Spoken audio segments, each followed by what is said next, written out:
Welcome back. We are day 9 of these rest and relaxation practices. So today is actually a physical practice. So you can see I have a bolster, so you can get a big pillow or a blanket that is folded many times over, so it creates a thickness. And then I also have 2 other blankets, just because it might be comfortable to have one for between your thighs. And I will show you what I mean by that.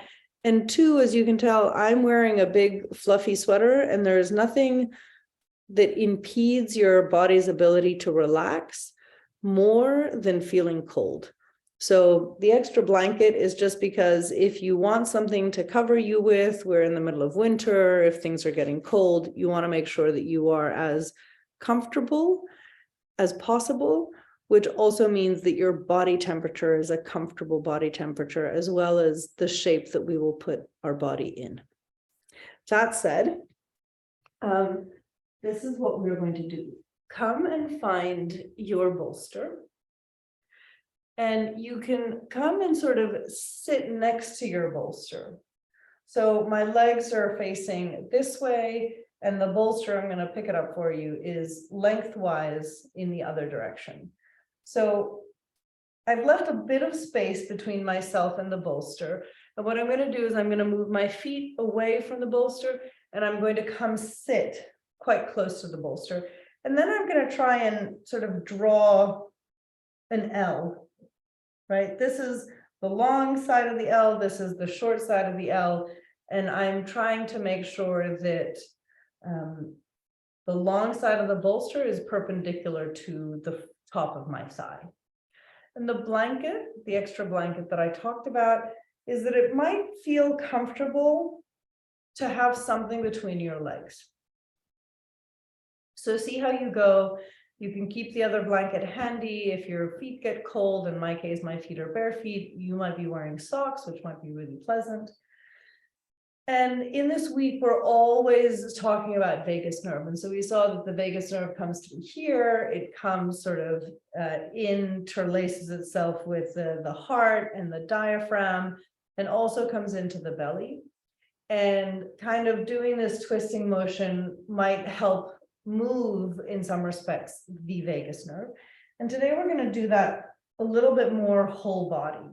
So the length of the bolster, and I put one hand on one side of the bolster and the other hand on the other side of the bolster. And so what I'm trying to do is that from facing forward, I'm trying to twist my whole body towards the bolster, so that the bolster can come in and I can try and rest my belly on the bolster, my chest on the bolster, and my head on the bolster. Okay. And then you might want to play a bit with the position of your arms.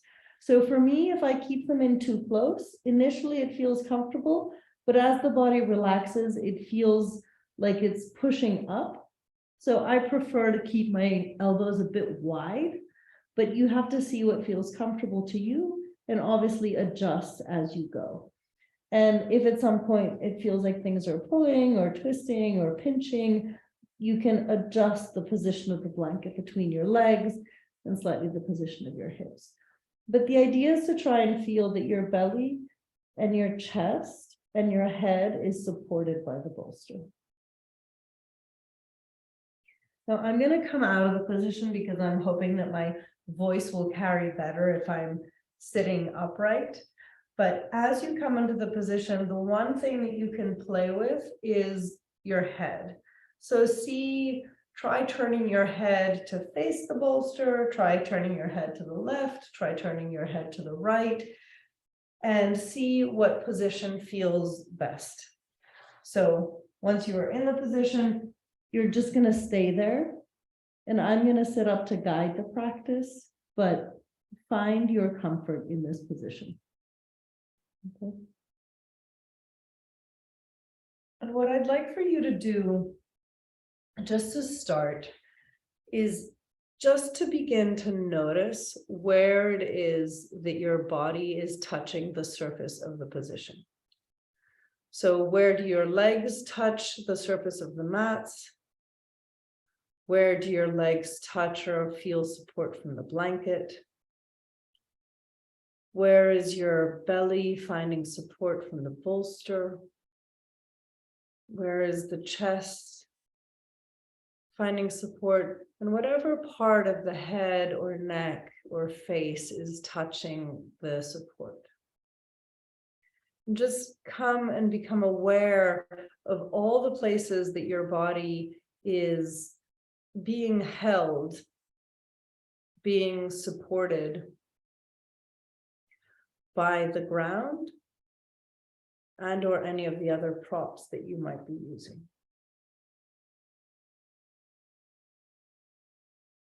And as I was saying before, comfort is the most important ingredient. So if anything feels like it needs to be adjusted, if anything feels a little bit off, try and make those adjustments now, whether it's moving your arm, whether it's trying a different position of your head, whether it's shifting around the knees or the hips in some way. And for the next few breaths, you can start to notice how the chest expands and contracts on the breath. So as you breathe in, what do you notice happening? How does the feeling of the body touching the surface of the bolster change? How do the shapes inside the body change? Maybe the length of the breath changes just because I'm bringing attention to the inhale. And as I'm observing the breath, and as I'm aware of how comfortable or not I feel in the pose, I can get a sense of, are there any places of the body that, regardless of the support, are feeling discomfort? What is the level of nervous system calm or activation that is present? How fast are my thoughts whirring through my mind? So that you're sort of doing a check-in in the pose itself. You are tuning into what you are aware of in your body, in your energy, in your mind, and also in your emotions as you lie in this position. And as you bring the awareness once again to the breath, in order to see what is happening with the breath right now,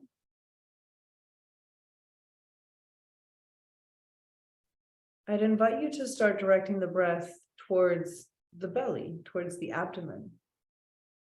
And again, can you use the breath to notice the movement of the body? So how does the body move? How does the abdomen in particular move as you inhale? How does the abdomen move as you exhale?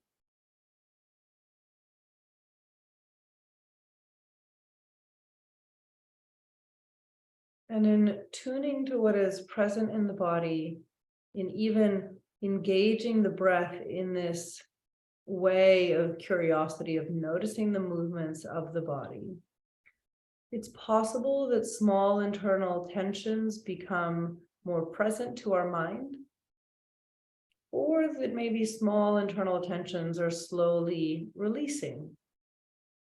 And maybe both of those things are happening at the same time. So as you continue to breathe in and breathe out, can you notice, if you ask the body where there is tension? So notice where there's a part of the body that feels like it's still working very hard, or there is something stuck, or there is something that feels very tight and knotted. And you can engage in a dialogue with the body where you ask the body itself, do I need this tension right now? And if the body says that yes, it needs the tension, then you hold on to it. If any part of that tension, the body tells you that it does not need it, or maybe all of that tension, the body says, I don't need this anymore, then see if on that realization, something shifts.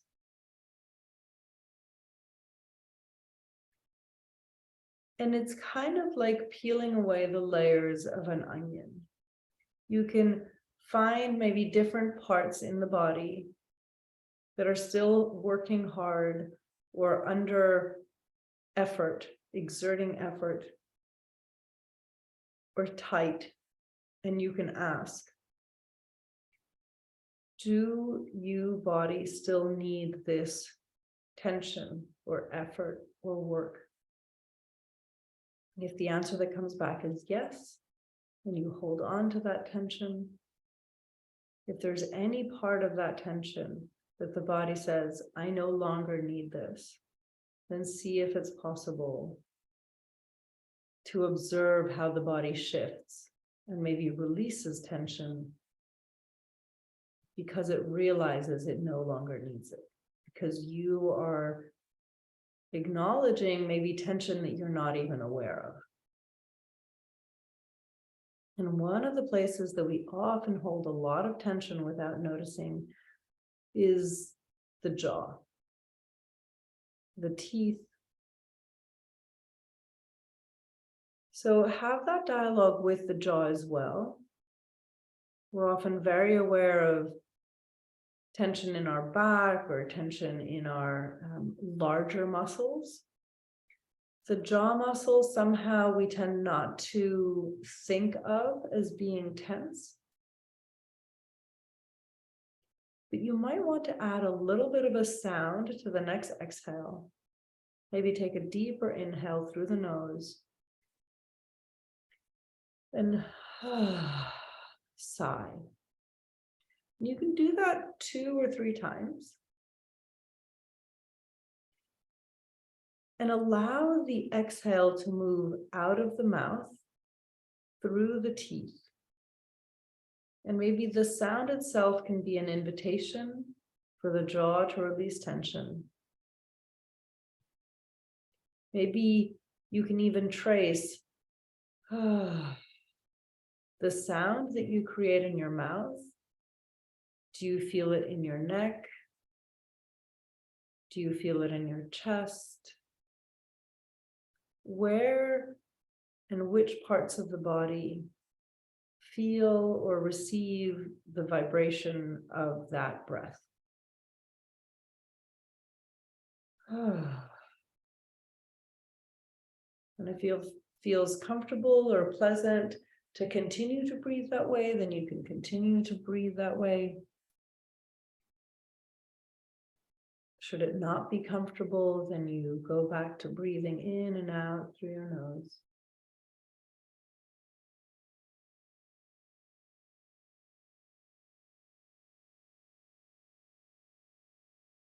And bring your awareness now to the area around your eyes, the muscles in your cheeks. And again, just have that little dialogue. Ask the body, is there any tension here? And if the answer is yes, you can ask the body, do you still need this tension? If the answer is yes, then the body holds whatever tension it needs. If there's any part of that tension that is no longer necessary, can the body let it go?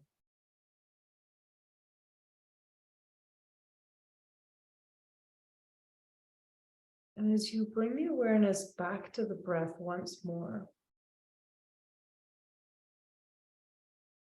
can you notice once again how the chest, how the rib cage moves and expands as you inhale and exhale? And having used the word rib cage, bear in mind that the rib cage moves all the way around the body. From the front of the chest, where we see it hooked onto the sternum, all the way around the side of the body, through and around and below the armpits, all the way into the back body where it hooks into the spine. And so as you notice how the rib cage moves on the breath, can you bring into your vision of the rib cage all 360 degrees of it, all three dimensions of the rib cage?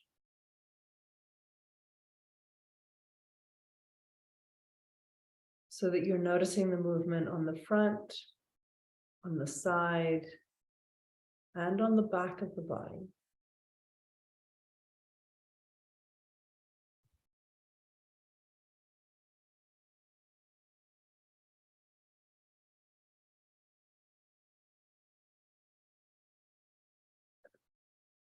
And as you bring the awareness now towards the abdomen, and again, the movement of the abdomen as you inhale and as you exhale,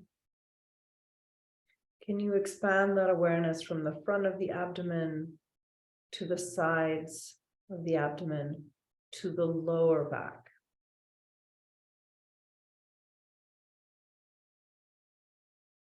And maybe even down to the pelvic floor. Is there an awareness of how the pelvic floor moves as you inhale and as you exhale? Maybe the answer is yes. Maybe the answer is no. Maybe the answer is I don't know.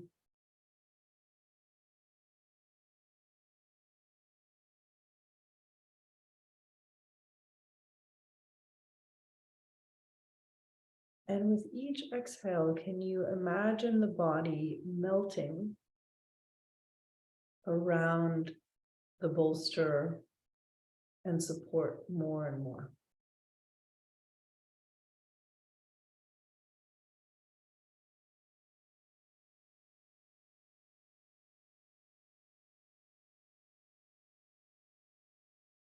And once again, come back to the breath. And this time, just notice, is the inhale longer? Is the exhale longer? Are they the same length?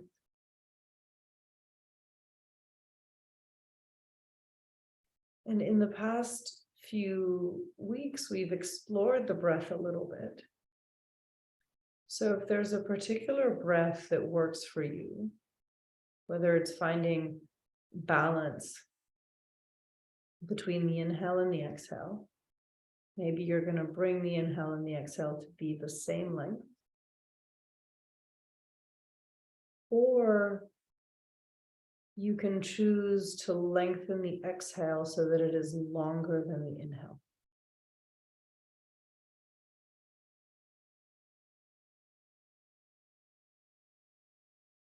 So find what works for you. Are you bringing balance between inhale and exhale? Are you lengthening the exhale? But again, what matters most is that it's comfortable. And given our intention of rest and relaxation, that the way that you are using the breath creates that it matches with your intention.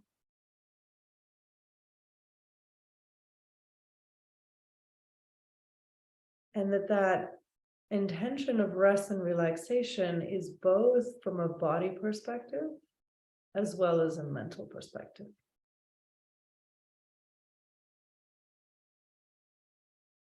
There are times where we might be very physically tired, but mentally ramped up.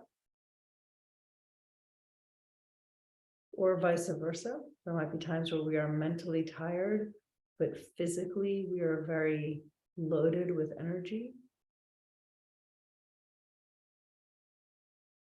So choose the breath that creates relaxation at both of those levels. And in particular, that the effort of whichever breath you have chosen is such that it doesn't create physical or mental energy, that it helps create balance.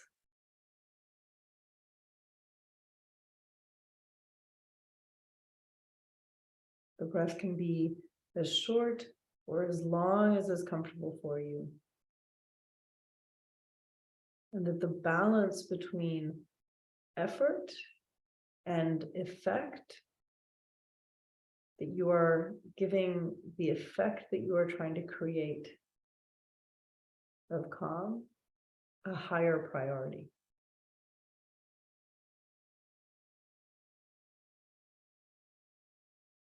And if it feels comfortable again, to take a long inhale through the nose and then exhale through the mouth.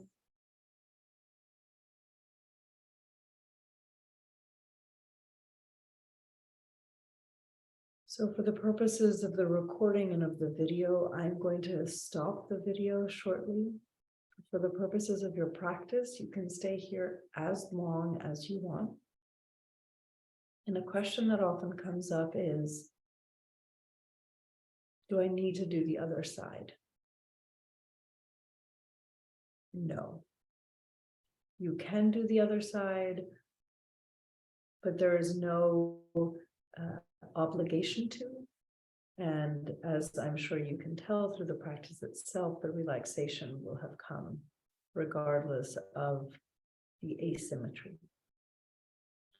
So on that note, I'm going to wish you a very restful rest of your day, and hope that this is something that maybe in the coming days and the weekend, or coming up to Christmas, is something that maybe you can continue to practice so that your body can be trained in the art of relaxation. Have a wonderful evening.